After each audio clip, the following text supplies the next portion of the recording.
Di sini gue akan sharing ke teman-teman semua yang mungkin pelajar, masih 18 tahun, 20 tahun. Gue pengen sharing berdasarkan pengalaman gue. Gimana caranya kalian bisa lebih mudah untuk meraih yang namanya kesuksesan. Sejak kecil gue selalu punya mimpi akan kebebasan ya. Mimpi akan punya uang yang gue gak usah mikirin. Mimpi dimana gue bisa biayain orang tua gue. Mimpi dimana gue gak usah mikir makan apa atau belanja barang apapun. Gue itu selalu dari kecil punya tujuan sangat jelas ya. Apa yang gue mau capai di hidup ini ya. Mungkin kalian kira gila, tapi gue dari umur mungkin 14 tahun, 15 tahun, gue pernah bilang ke mama gue, waktu itu gue gak punya uang sama sekali. Dan keluarga gue tuh keluarga biasa-biasa aja. Gue bilang ke nyokap gue gini, "Mah, suatu saat gue akan punya uang 1 triliun. Gue diketawain sama dia ya. Tapi sekarang dia mungkin sedikit gak ketawa karena dia pikir, oh mungkin aja kecapai, mungkin dalam 10, 15, atau 20 tahun lagi. Di sini gue pengen kasih tahu ke kalian semua, teman-teman yang masih pelajar, yaitu menentukan arah hidup itu sangat penting. Jadi jangan bilang hidup itu mengalir aja. Kita harus tentuin, kita harus lihat visinya seperti apa untuk capai hidup yang kita mau. Karena ibarat punya tujuan hidup itu seperti punya pembimbing ya, kayak guiding star di atas. Kita bisa tahu kira-kira rencana hidup gue itu seperti apa, mau dibawa kemana hidup gue. Ini gue kasih tau kalian ya, ini kenyataan pahitnya. Kalian nggak akan sampai jauh di hidup. Kalian coret aja nama kata-kata sukses ya. Kalau kalian cuma pengen ngerjain apa yang kalian mau ngerjain di hidup kalian. Gue itu sering sharing di video gue ya. Kalau kalian mau jadi sukses, kalian fokus di satu industri itu, kasih 10 tahun, 20 tahun dan kerjain aja industri itu. Tapi ya, ini yang gue paling greget. Pertanyaan yang gue justru dapat apa? Kok tapi gue nggak suka di industri ini, tapi gue nggak suka kerja di industri fashion, tapi gue nggak suka kerja di industri peternakan. Ini pertanyaan gue, hey sadar lu masih miskin, lu nggak punya pilihan ya. Jadi jangan kalian pikir, oh gue mau kerjain apa yang gue suka, industri apa yang gue suka. Semua teman gue ada yang jualan sambal, ada yang jualan baju. Mereka nggak suka jualan sambal setiap hari gitu. Tapi itu yang harus mereka lakukan dan itu tanggung jawab yang mereka lakukan. Jadi kalian yang belum ketemu industri, kalian pilih aja. Ya lu mau jualan BH kayak lu mau jualan celana dalam, pilih aja industri yang kalian mau tekunin. Jadi itu bukan asal suka atau enggak, tinggal terjun aja dan lakuin gitu. Lu kira gue suka gitu jualan pomade, lu kira gue suka jualan sedotan, lu kira gue suka untuk jalan jadi agen properti panas-panas cari listingan setiap pulang sekolah? Jawabannya enggak, gue gak suka. Tapi gue lakukan itu karena tanggung jawab, karena disiplin ya. Gue punya self control bahwa walaupun gue bangun dan gue gak mau kerjain hal ini, gue tetap kerjain hal ini. Gue nggak bangun dengan mikir, oke, hari ini Timothy akan lakuin hal yang gue seneng gitu. Itu adalah pemikiran orang miskin yang paling egois. Gue nggak setiap hari kok bangun pagi, semangat, ayo kita mau ngantor, ayo kita mau syutingin buat kalian video-video YouTube ini. Enggak. Cuman itu yang gue lakukan setiap harinya.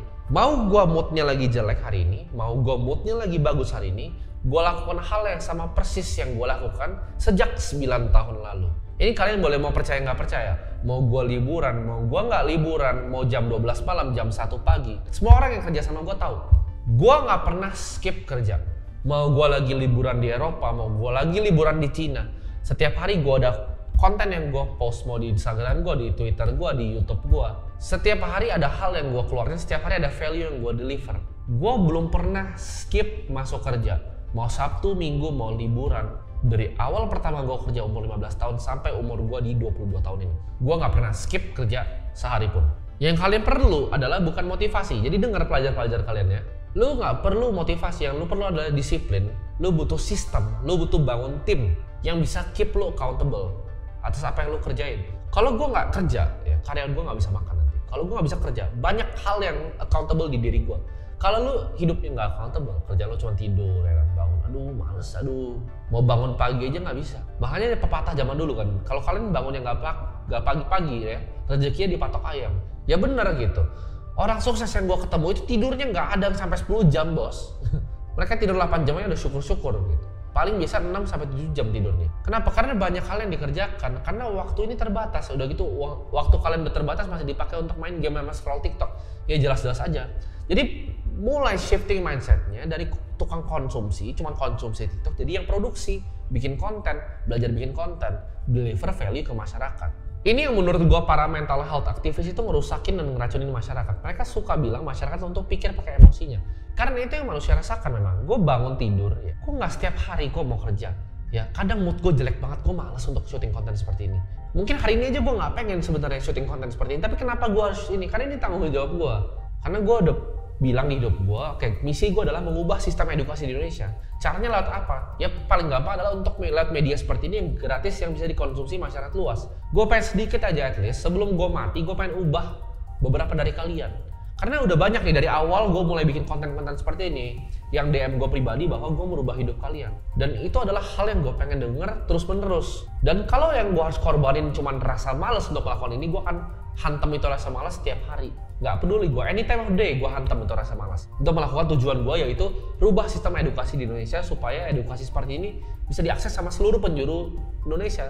Kalian cuma perlu modal kuota internet dan YouTube. Mental health aktivis bilang, pikir pakai perasaan kalian. Lu pikir ya, lu laki, dia bilang, kalau mau nangis, nangis aja, sedih aja. Lu kira Alexander the Great, pas dia kuasain benua-benua itu umur 23 tahun, dia nangis gitu lagi jalan, dia capek, aduh nangis gitu. Enggak coy, sebagai laki yang kita harus pikir adalah, apa yang kita mau lakukan, apa yang kita mau conquer di dunia ini. Ya. Jadi jangan jadi laki-laki lemah, yang cuman dengerin mental health terus gitu. Namanya laki itu penuh namanya kehormatan dan tanggung jawab. Mereka akan lakukan apa yang mereka harus lakukan untuk jaga yang paling dekat sama mereka. Mau baik itu keluarga mereka, istri mereka di masa depan, anak-anak mereka. Kalau lu miskin, kalau lu nggak punya hidup, lu adalah orang paling egois di dunia. Gue kasih tau di sini, orang miskin ya adalah manusia paling egois di dunia. Mereka cuma pikir dirinya sendiri. Gue paling susah, gue begini. Bahkan middle class kalian pun juga egois. Kenapa kalian nggak strive untuk jadi orang kaya? Tapi kan orang kaya itu jahat. Uang itu hanyalah kaca pembesar. Kalau lu miskin, lu emang awalnya orang jahat, terus jadi kaya, lu pasti jadi jahat. Tapi kalau lu memang orang baik, jadi orang kaya, lu bisa amplifikasi kebaikan itu. Lu bisa jadi bermanfaat untuk sesama. Ya. Kenapa gue bilang orang miskin itu egois? Kalau lu punya uang yang berlebih, ya, anggaplah memang iya lu nggak mau mobil deh, lu paling suci, lu nggak mau jam tangan, lu nggak mau mobil, lu mau rumahnya gembel aja nggak apa-apa. Tapi uang lu banyak nih, lu bisa bermanfaat untuk semua sekitar lu. Misalnya lu tetap tinggal di kampung nih, lu bisa kasih semua makan, kampung lu kasih beras semuanya gratis gitu. Itu kan hanya bisa dilakukan kalau lu adalah orang kaya. Sedangkan kalau miskin lu cuma bisa buat diri lu sendiri. Buat diri lu sendiri aja kurang, buat keluarga lu sendiri aja kurang. Gimana lu mau berbagi ke orang lain? Karena tujuan hidup ini adalah kita bermanfaat untuk masyarakat. Tujuan hidup ini adalah untuk berbagi. Jadi dengan punya uang sebanyak-banyaknya, kita bisa berbagi ke sebanyak-banyaknya orang. Kalau lu lihat diri lu sendiri di kaca dan lu cuma mikir, hari ini gua males ya, hari ini gua happy atau enggak ya. Ini gua kasih analogi ya, kalian kalau pernah lihat ya, kambing gunung itu sama elang. Elang itu makannya kambing gunung kadang. Bingung kan gimana caranya. Pas dia lagi naik tuh gunung tuh dijatoin ya. Di sliding tuh sama elang ya. Jatuh ke bawah, pas udah mati di bawah baru dimakan. Kalau kalian buka ya, nature ya, alam. Kalian mau lihat dari buaya makan yang rusa lah, segala macam. Nature itu kejam. Antara lu makan orang atau lu dimakan sama orang. Nah kalau lu orang yang malas-malesan, yang cuma pikirin lu sukanya apa, kerja lu setiap hari lu cuma dimakan, itu kambing gunung tadi. Ntar gua elangnya nih, gua sliding lu ke bawah. Jadi dunia ini tuh tentang survival, banyak yang salah kaprah. Orang bilang, oke, kita santai-santai aja, kita slow living. Lu semua ketawain gue pas gue bilang inflasi 10-15%. Tapi lihat sekarang, beras itu naiknya berapa tahun ini? Ya, beras dari terakhir gue bagi tuh beberapa ton, itu gue beli 11.500. Sekarang terakhir gue mau beli udah 14.000. Dan lu masih ngomong inflasi 3%. Ini akan ada so pinter lagi orang yang komen di video gue. Oh inflasi itu kan karena ada basket. Itu yang mereka manipulasi lu, makanya lu percaya 3%. Kalau lu ngomong inflasi, bagi gue, definisi inflasi gue, itu bukanlah basket semua. Orang energi jadi keluarin kok dari basket inflasi. Inflasi bagi Timothy, itu adalah kita makannya apa hari ini, pendidikan anaknya berapa hari ini, ya. Dan barang-barang yang kita pakai, mobil, itu semua adalah harga dari inflasi. Jawabannya 10-15%. Dan lu yakin dengan hidup lu yang malas-malasan itu, nggak bisa investasi, nggak bisa nabung, beras naik terus, ntar lu nggak bisa makan. 10 tahun lagi lu nggak bisa makan. Krisis pangan sebentar lagi. Lu nggak lihat itu Mark Zuckerberg beli berapa hektar ya lahan. Bill Gates, Jack Ma. Dan lu masih itu malas-malasan. Ntar lu nggak bisa makan sama keluarga lu. Makanya lu orang miskin egois. Ujung-ujungnya keluarga lu mati nanti nggak bisa makan. Kita itu bukan hidup di dunia yang baik. Kalau lu adalah kambing gunung tadi, sliding elang, lu mati kan. Jangan jadi orang bodoh ya, yang nggak bisa berpikir pakai logika, tapi selalu manfaatin emosi. Laki itu harus punya namanya self control dan emotional control. Maksudnya apa? Kalian mungkin ada yang baru nih, pertama kali nonton video gua, lalu dia emosi. Wah ini orang penyampaiannya bangsat nih ya. Ini orang nih mulutnya nggak enak didengar. Tapi lu nggak pahami apa yang benar-benar gue omongin. Makanya dulu ya kan, orang banyak yang hujat. Oh bang lu begini-begini ngomongnya kasar. Jadi logikanya udah ketutup dulu. Mikirnya orang Indonesia gitu kan, mikirnya pakai emosi, makanya bodoh-bodoh gitu. Mikirnya oh emosi dulu ya kan. Oh ini orang karena ngeselin gini, gue nggak mau denger omongan. Tapi logikanya nggak dimainin. Logikanya nggak dipakai karena sebenarnya apa yang gue sampaikan itu benar. Laki itu kerja apapun situasinya ya. Lu mau capek, lu mau nggak mau berangkat kantor, lu tetap berangkat kantor. Lu Lu capek lu nggak mau bikin bisnis, lu tetap bikin bisnis. Lu capek lu nggak mau manage tim, lu nggak mau meeting pagi, lu tetap meeting pagi. Itu baru namanya laki. Gue tetap datang kantor ya. Gue tetap berusaha sebaik mungkin, upgrade diri gue, belajar terus setiap hari. Walaupun gue punya duit untuk nggak usah kerja sampai gue mati. Kenapa? Tanggung jawab. Jadi ini saran dari gue buat mungkin pelajar, mungkin anak-anak muda. Kalian yang masih mau dengar gue, kalian yang masih mau untuk mengubah hidup kalian. Gue mau kasih beberapa saran untuk kalian gimana caranya untuk mencapai kesuksesan. Gue jadi miliarder itu di umur 20 tahun. Dari sini gue pengen sharing ke kalian. Hal paling kuat yang kalian punya adalah pendapatan atau yang namanya income. Nah ini penting banget kalian harus belajar. Dari income ini ya, kalian jangan buang untuk hal-hal bodoh kayak mobil, jam tangan. Itu hal-hal bodoh ya. Hal-hal bodoh ini cuman boleh dibeli kalau uang kalian udah terlampau jauh di atas harga barang-barangnya. Jadi jangan beli hal-hal bodoh. Jangan lihat orang, wah keren ini. Enggak keren sama sekali. Yang keren adalah kita pakai uangnya untuk putar di bisnis, untuk ekspansi tim. Timnya kita build jadi super team ya, yang bisa kerja di saat kita udah nggak usah kerja lagi. Udah tahu, udah bisa decision making. Kita invest di punya tim yang lebih baik. Ya. Kita bisa invest di advertising lagi. Kita bisa invest di building product. Kita punya tim PM yang kuat, engineer yang kuat. Itu fungsi uangnya, itu leverage yang tinggi, bukan beli hal-hal bodoh, barang-barang depresiasi. Boleh ya, ini gue ngomong kayak gini bukan cuma sebagai orang-orang di YouTube yang cuma ngomong kamu jangan beli mobil mewah ya. Itu orang-orang yang ngomong gitu nggak pernah punya mobil mewah. Mobil gue itu supercar, jam gue itu banyak. Tapi ini gue bilang ke kalian, jangan beli hal-hal bodoh di saat kalian masih pelajar. Mungkin kalian punya uang ya, udah usaha, udah punya uang ya, tapi tahan dulu ya, putar dulu di bisnis. Gue nggak beli mobil gue pertama di saat uang gue tuh berkali-kali lipat dari harga mobilnya. Sisa uang dari bisnisnya pakai apa? Pakai untuk investasi. Lu jago saham, taruh saham. Lu jago kripto, taruh kripto. Lu jago properti, taruh properti. Beli tanah, ekspansi. Nanti ketika udah berlebih, uang dari hasilnya, ya hasil investasinya lu pakai buat beli mobil nggak masalah. Tapi tahan dulu sampai uangnya berkali-kali lipat. Apalagi yang beli baju, kalian bayangin beli sepatu puluhan juta, itu gobloknya minta ampun gitu. Uang cuma 200 juta, beli sepatu 20 juta, itu nggak masuk akal di kepala gua. Ya, jangan kebanyakan gaya, keep your head low, kerja ya, kerja dan kerja. Tabung terus, karena income tuh powerful, kita bisa pakai untuk ekspansi bisnis, putar seperti tadi, atau kita bisa pakai untuk investasi yang lain. Saran selanjutnya gue untuk kalian yang pelajar ya, upgrade terus ilmu kalian. Ini trait yang gue lihat ya, banyak banget di semua teman-teman gue yang pengusaha ya. Tipikal mereka adalah mereka gila mengkonsumsi informasi berapapun harganya. Gue pribadi, misalnya ada course nih bagus ya, gue lihat nih, gue pengen belajar dari orangnya.